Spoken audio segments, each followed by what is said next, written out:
can we all agree our future's pretty... Backstage, I was just getting introduced to Mariah, and she said, Kamala Harris is going to change the world. And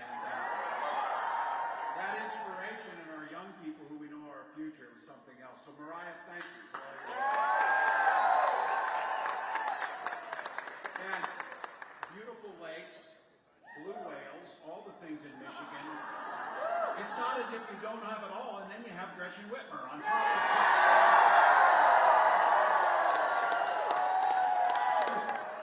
She is such a dear friend, but I'll tell you, she is so good at what she does. She has convinced my son, he's a Michigan State fan.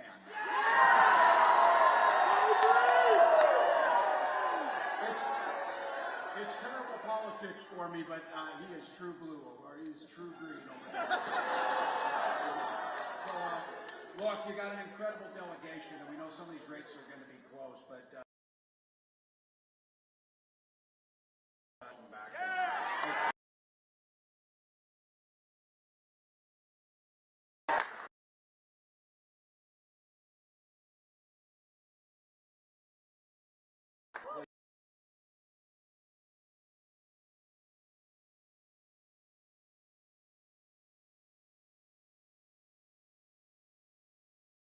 One of you, thank you. A lot of places.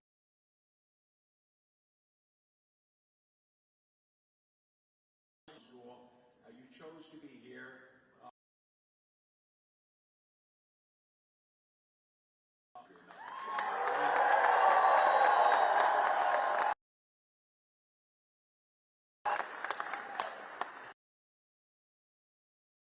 Thank you to my fellow cat owner, Taylor Swift.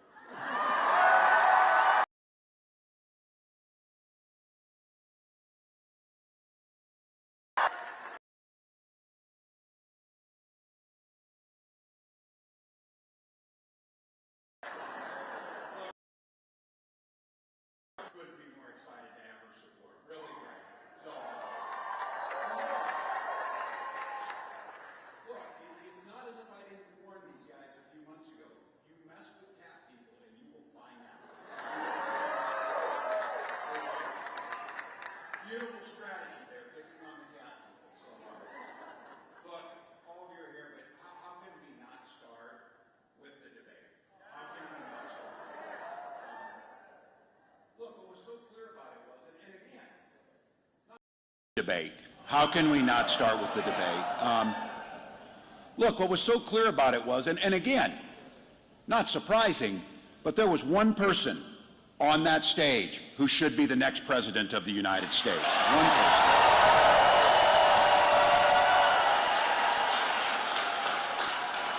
She commanded the room, and I know all of us are incredibly proud of Vice President Harris, but let's be very clear. None of us were surprised of what happened there. None of us were surprised. No one has come with more experience to this job than she has, and no one has done more damage than Donald Trump has. So we knew what was coming.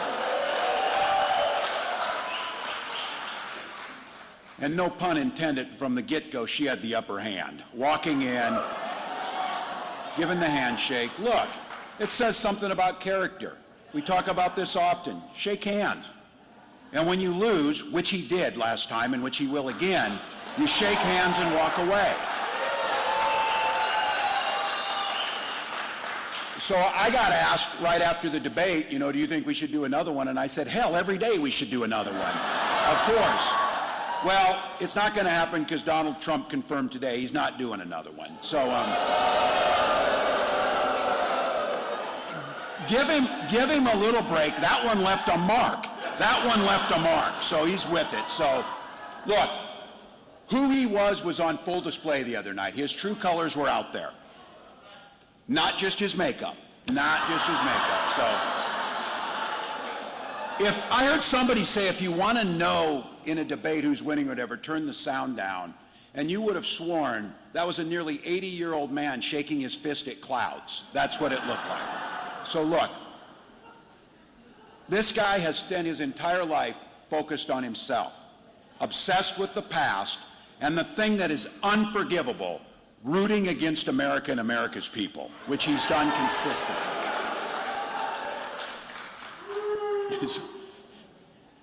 He said a lot of weird stuff too, so I'm just going to say that. And that was, you tell me you had this on your bingo card, and they're eating cats, You can say.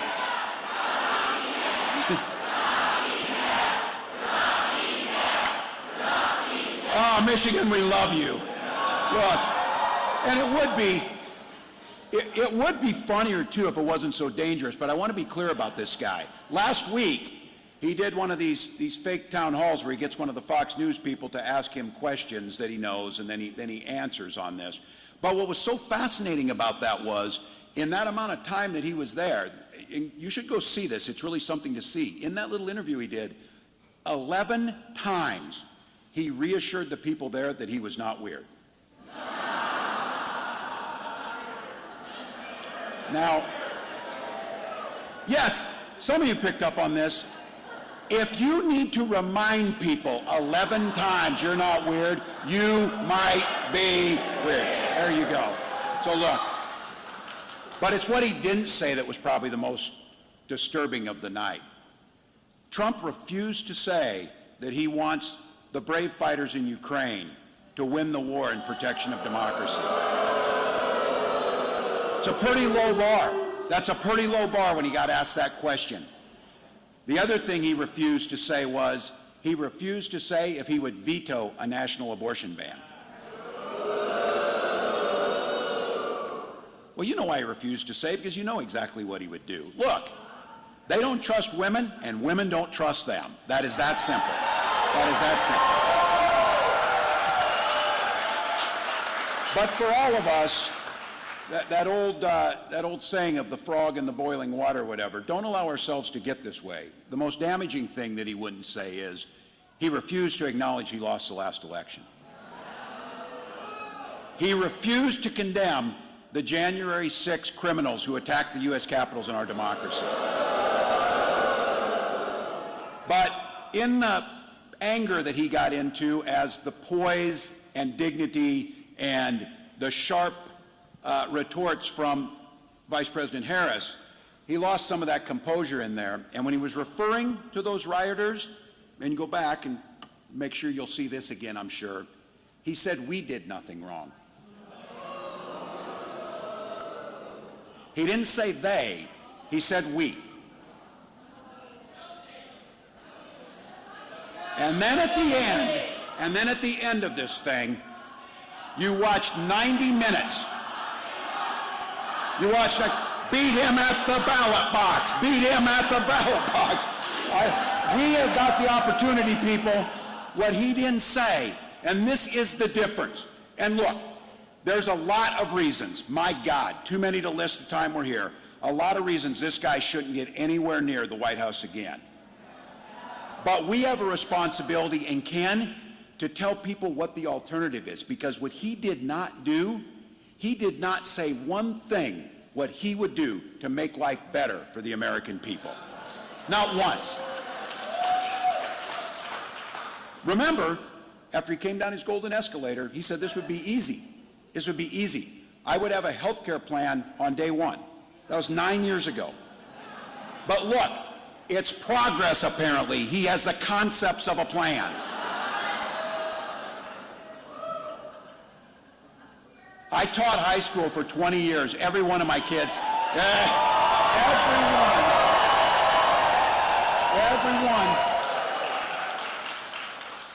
every one of my kids had a better excuse for not doing their work than that. They never told me they had a concept of the plan. So, look, on every single issue, Vice President Harris is standing on those issues with you and your family. It is clear Donald Trump has no plan for you.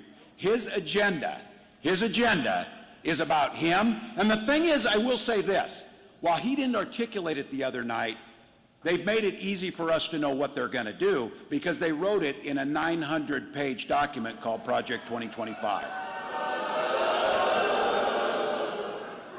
I keep asking this, who is asking for that agenda? Who is asking for that agenda? Who is asking except folks that want to take control over your lives? That's the only people asking for it. No one's sitting around asking to give billionaires tax cuts. Nobody's sitting around asking, said, let's make insulin more expensive. And they keep telling us and convinced of this. Nobody's sitting around the bars in Grand Rapids saying, you know, the first thing we need to do is we need to ban George Orwell's books. No one's saying that. No one's saying that. They find a lot of time to talk about banning books, but they can't find one damn day to get weapons of war out of our schools and get those out. Not one.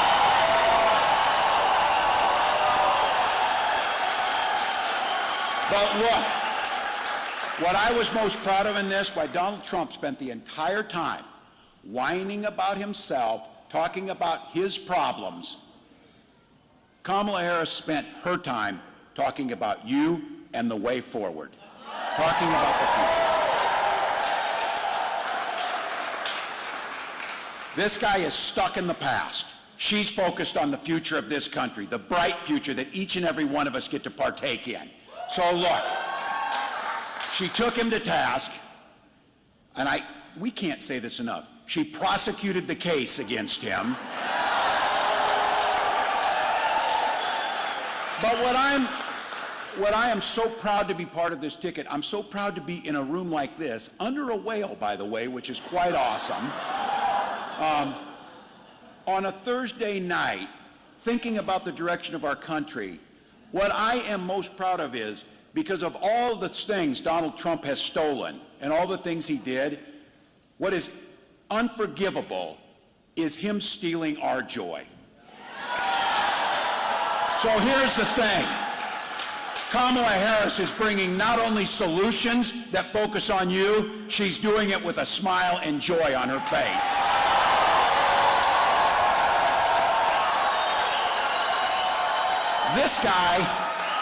This guy on purpose, and make no mistake, it's on purpose. He broke our political system. He tried to break our faith in one another. He tried to break the thing that makes Midwesterners stick together. We're positive people. For God's sakes, we walk on water half the year. We have to be. It's cold as hell half the year. We don't care. We dig our neighbors out. This guy is trying to tell you your neighbor's the enemy. This guy's trying to tell you that he knows best about what folks in Grand Rapids need. Well, trust me, nothing could be further from the truth. So here's the deal. We're nice folks. We'll dig you out after a snowstorm. We'll say hi to you at the store. Some of us might even let you merge on the highway. Not all of us. We have a saying for that. It's Minnesota nice, is what we call it. I'm sure you have it too. But the one thing I'll tell you about Midwesterners that stretches across that beautiful blue wall of Northern America here, the one thing about us is, don't ever mistake our kindness for weakness. Ever.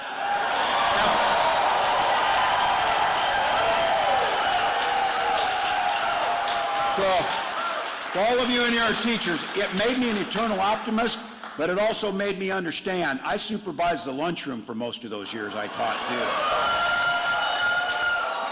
too. And we can have joy, and we can do things, and we can be nice, but I'll tell you the one thing we're not going to do. We are not going to tolerate a bully in that lunchroom or in our politics.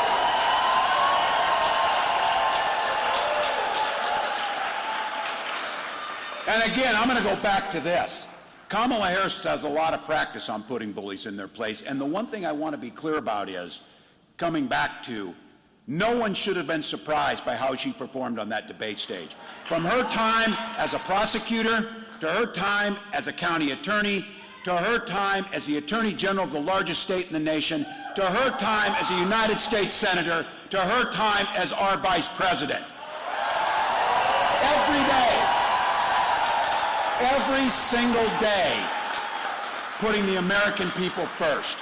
She took on the predators. She took on the fraudsters. She took down career criminals and powerful corporate interests, which, by the way, was on the stage the other night, all those things. So this time, just to be clear, that criminal being on the stage got put in his place. All those things were wrapped up into one guy. And I think many of you recognized she used a wonderful line. He's not dealing with that very well. He's not dealing with that very well. But here's what she did simultaneously. And this is what true leadership looks like. And she says this time and time again, and I love it. A mark of true leadership is not who beats people down, it's who lifts people up. Who lifts them up. So when it's a bully and there's a time, she proved she can beat some people down if they need it, which he needed it. But for the American people, she laid out a plan for an opportunity economy, a place that's not just a concept. Go to KamalaHarris.com and you can see what's laid out there. Read it. Tell your friends, send it to your relative that you're dreading seeing, get it out to them. Because you know what? They watched that the other day, and I don't hear them out there much. I don't see them out there much. They're a little bit, because they're good people. They're our neighbors. They're like, that didn't look very presidential. Screaming about eating cats is not a solution. It's not a solution. But what Kamala Harris was talking about is things that you actually care about. They might not be sitting down at the bar talking about banning books, but they might down there be talking about, how can I afford a house? I'm working hard. I'm working hard. I want to have a house. And because that house becomes a home. To some of these folks, you're a real estate mogul, venture capitalist, whatever, that's just an asset to be traded and sold to whoever you want. For us, it's a place we gather around the kitchen table to talk to our kids about what happened at school. That's what Kamala Harris wants for you. That's what she wants for you.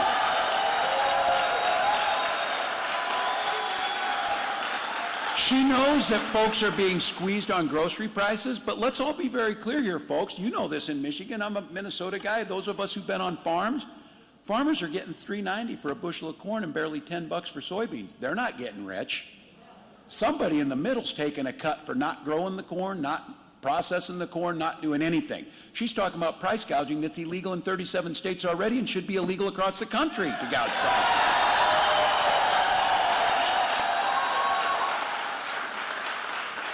And in this country, the richest country on earth, it's an absolute disgrace that folks have to ration their drugs because they can't afford them. Because trust me, Big Pharma's doing just fine. We need to make sure that folks get their insulin at a price of $35 each, get the drugs that they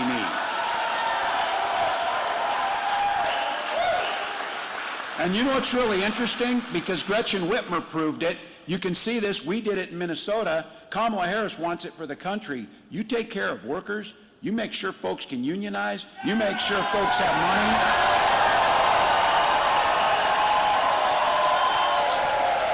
You know what happens when you do that? The economy grows and businesses soar. She wants to make it easier for any one of you. If you want to start a small business, cut the red tape, give you a tax cut, and let you start that dream that you want to get going. And I'm going to go back to this. You did it in Michigan. We did it in Minnesota. She has talked about it. On the first day she's in office and that bill comes over from Congress, she'll sign the PRO Act, making it easier to organize.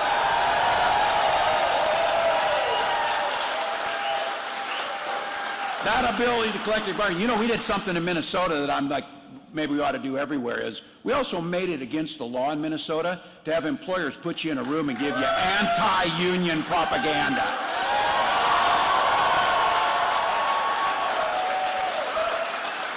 If you're a factory worker, Kamala Harris is going to keep creating tens of thousands of manufacturing jobs right here in Michigan.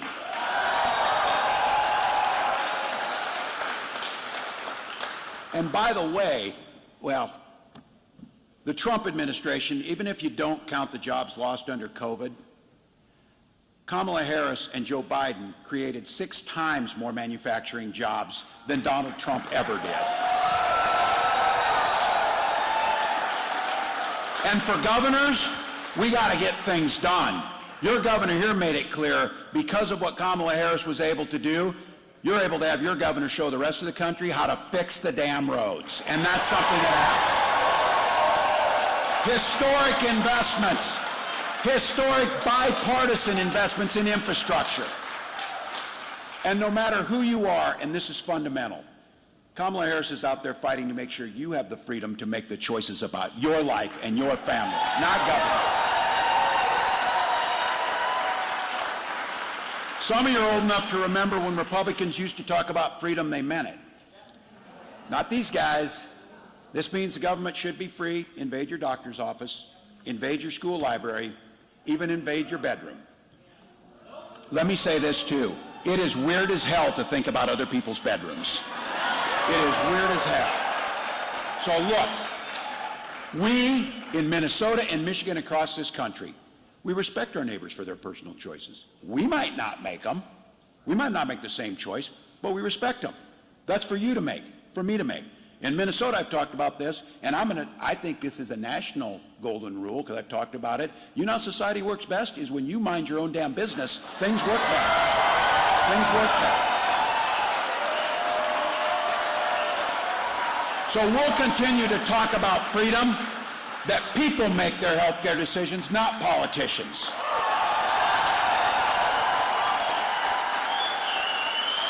We mean freedom is to get a good education for a better job and a better future, not crippling student loan debt for the rest of your damn life.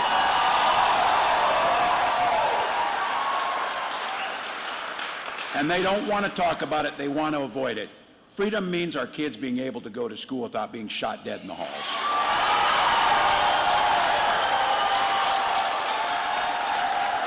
You know it here, Oxford High School, Michigan State. We saw it in Georgia last week. Look, I'm a teacher, I'm a parent. This is the best time of year. Leaves are changing. Friday night football's back. Our kids have a new start and they're going in. It's a time of excitement and hope, everything we want. That's what we want for our kids. But too many of our kids, these first days of school, are a time of sheer terror. A time that is going to stick with them forever. So let's be clear. I know guns. You know guns. I'm a veteran. I'm a hunter. Kamala Harris is a gun owner, by the way, which you found out. So look, I'm not going to take any crap about them, about the Second Amendment. We support the Second Amendment, but our first responsibility is keeping our children safe. And you can have their...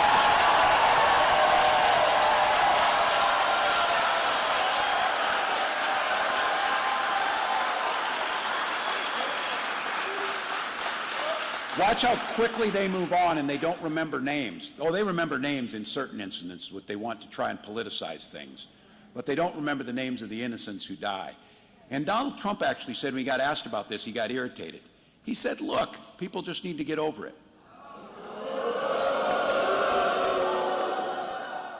And his running mate, Senator Vance, last week said, look, just fact of life. Think about that. Now, families forever broken. Too many of us have been there. My own son was in a location where someone was shot in the head. Too many of us have this. This happened. You see it. These guys say it's a fact of life and get over it. Move on. Do the next thing. Work on the next tax cut for billionaires or whatever important stuff is. How morally broken do you have to be to not be able to spend any time internalizing children and teachers being gunned down in the first weeks of school? In their cafeterias, in their labs, texting their parents goodbye as they're standing there, hiding under desks, running for their lives. And to say, well, you know what happens. For all of us, that crap does not happen in other places in the world. We are better than that. I believe in the American people.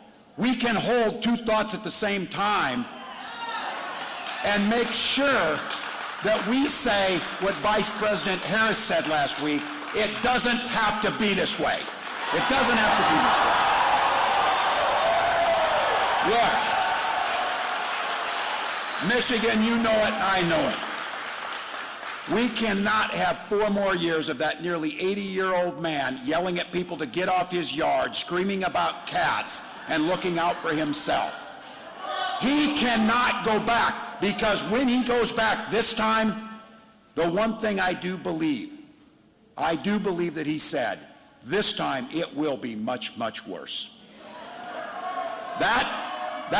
They want to act like, oh, I don't know Project 2025, I don't know anything about this or whatever. Here's what I know enough about is, as a longtime football coach, you take the time to draw up a playbook, you plan on running it. You plan on running it. And he's going to use it. He's going to use it. They are telling us exactly what they're going to do. And this one, I don't believe much of what he says, and he usually doesn't follow through, but he did do this. He was with a bunch of his rich friends down in Mar-a-Lago, and he said, look, you're rich as hell, and I'm going to give you a tax cut. He did that. He did that. And he ballooned the national debt. And the middle class is stuck with the bill. All those things. Making groceries and the things that we know we need, as Joe Biden and Kamala Harris fought to bring down inflation, to put our country on a path to recovery. This guy wants to add a national sales tax to all of us. You know what I figure? Look, who can blame him? He's looking out for himself, and he says this. He tells you, oh, you know, price of bacon at the grocery stores. You and I both know that guy has never been in a grocery store, and he's never bought bacon, ever. So he doesn't give a damn if the tax is on that, because he doesn't know what bacon costs a pound. He doesn't know what milk costs, because it doesn't matter. So let's be clear. This guy wants the tax cuts for himself, to underfund government, and then those incredible public servants. And I want to say this to the mayor, to the county commissioners, to the folks who are here, thank you for the work you do every day. To the president. To our city workers, our state workers, our federal workers, our police, our teachers,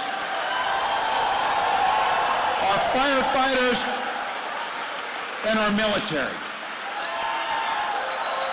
Those are professionals. They're paid for with tax dollars. And you know what they are loyal to? They are loyal to the Constitution and the rule of law. Donald Trump's plan is to remove those people and install his political lackeys. That's what Project 2025 is going to do.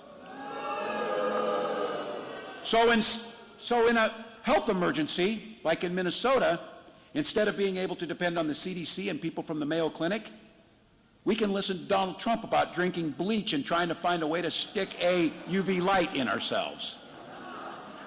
We're in the middle of a pandemic with our neighbors dying, and this guy is undermining the responses.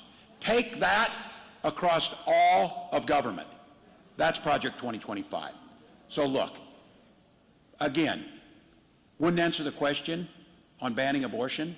He will ban abortion across this country, whether Congress is there or not. Be absolutely clear about it. And when asked, who do you admire, who respects you? Because to be very clear, the Vice President was right.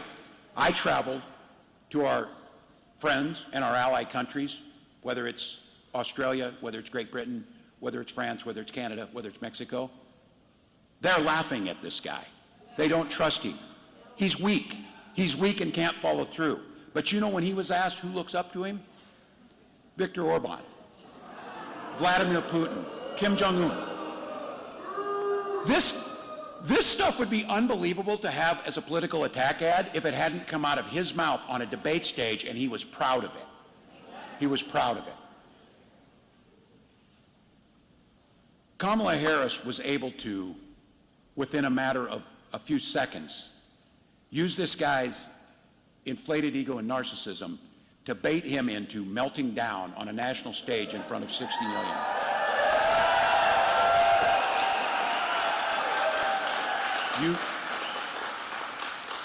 You don't think Vladimir Putin could do that? You don't think Xi Jinping could do that? You don't think that folks who are looking to flatter this guy as he shakes down our allies like it's some type of racket operation, rather than standing with our allies? I had the opportunity in June to be at the 80th commemoration of the D-Day, and driving down those small French roads to the Normandy beaches were French flags, American flags, British flags, Canadian flags. Free people standing together in the defense of democracy. Donald Trump knows nothing about it. It's why he would turn his back and tell Vladimir Putin, do whatever the hell you want in Ukraine. You think they're stopping in Ukraine? You think he's stopping in Ukraine? You think China's not watching when they watch this? Of course they are. That's why we need the strong leadership that was displayed by Kamala Harris to make sure that we put dictators in their place and this country stays firm.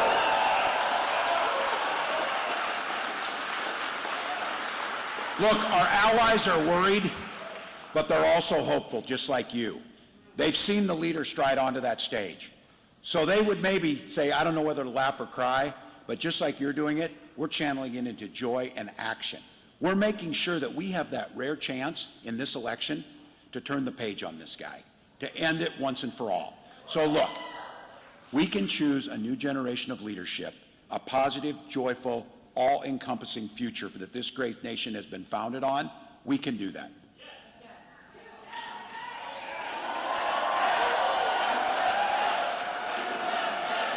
I'll say,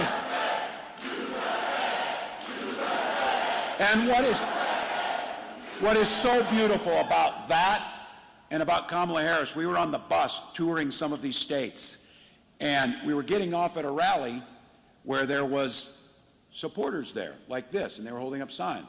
On the other side of the street, there were not supporters. They make it easy because they all wear the same hat. So you know what it is. Said it was a group of independent thinkers standing there ready to yell at us. So, no, but that's me. Kamala Harris's first instinct was, and this is the first time we're on the bus together, my wife Gwen, Vice President, and Doug were there, Doug and Gwen, I want to give them a big round of applause too. So they're out working it. So look, we're walking off that bus, and that's the scene in front of us, and she turns to me and she said, Tim, don't ever forget, we work just as hard in the policies we put in place to benefit those people, their families, as well as those people and their families. This is a policy for everyone. Can you imagine Donald Trump saying, we're going to look out for those folks that don't vote for me? Because this started, and I love this story, as a young prosecutor. Kamala Harris talked about going in that courtroom for the first time. Kamala Harris, for the people. She's had one client. That's the people of this country. That's the people she's worked for. And she talks about this. When she helped those folks, when she was in that classroom, or in that courtroom, same way with the classroom, I would say, for all of us. Because this is true too. Man, the symmetry is just too beautiful on that one. She didn't do it and I didn't do it. I didn't ask if someone was a Republican or a Democrat. They're an American. And they came in that courtroom. They came in that classroom. They're to be treated that way. That's what she's done every single day. But the question she asked him is, are you okay? What do you need? That's what leadership looks like. So look, on Tuesday, and again I'll say this, no surprise, but I do think we should probably lift it up one more time. Kamala Harris did her job on Tuesday.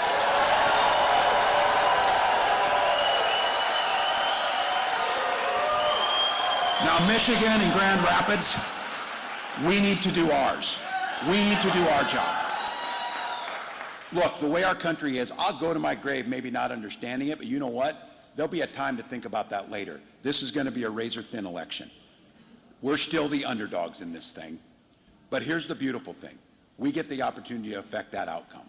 We get the opportunity to decide in 54 days what type of country we want. So for each and every one of us, this is the time to put it all out there. You heard me say this, all gas, no brakes, we're going to sleep when we're dead. That's what that means is, you've seen it. And look, I'm here, and don't ever close that yearbook. I was looking when I came here, the first thing I do is read the local paper and catch up on things. And I saw this Hudsonville game, because I'm a defensive guy, wins 14-12 last week, big game here. And then I look up, because this is, it gives me an opportunity to say it, as being part of a state championship team, Forest Hill Central is playing in one year. So look, I got to tell you, the people who kind of dismiss us, whatever, look, life isn't about hoping you win. Life isn't about, I wish this would happen. It's great to have aspirations, you have to. But how you get things done is you have a plan and you execute it.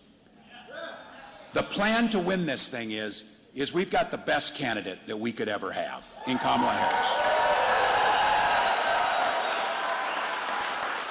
We've got energy amongst the American people. We've got that desire to win. But I said this as football team. There's not a football team in the state that doesn't want to win the state championship, and every year they start out thinking that. The difference is who gets it done. And it takes a lot of things to get it done. It takes a team to get it done. We need to lift up for her right now and get this thing done. So look, I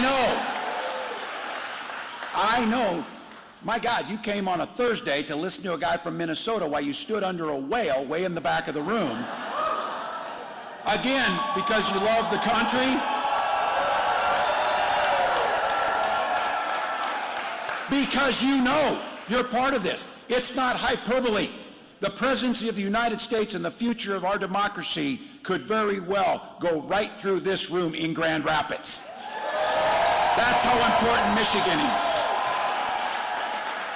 So look around. Let's commit to get this thing done. Let's bring one more person in. Let's do one more volunteer shift. Let's make one more phone call. People are picking up the phone now. I'm going into these offices. They want to talk about it because, once again, our politics is fun and hopeful and gives us something to work for. So for each of us,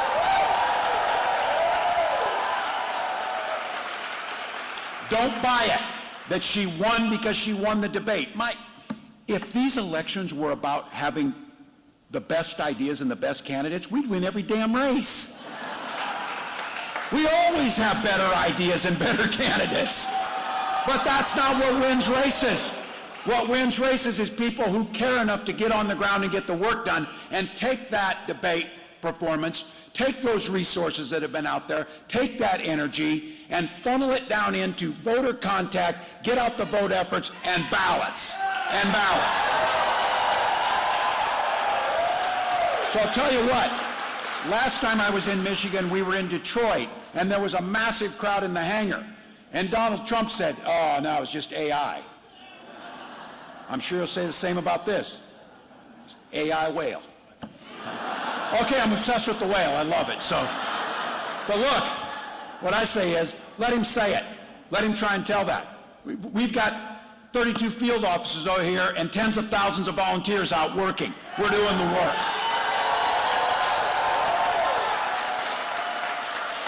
And in 54 days, what won't be AI is the ballots cast for Kamala Harris, the next president of the United States.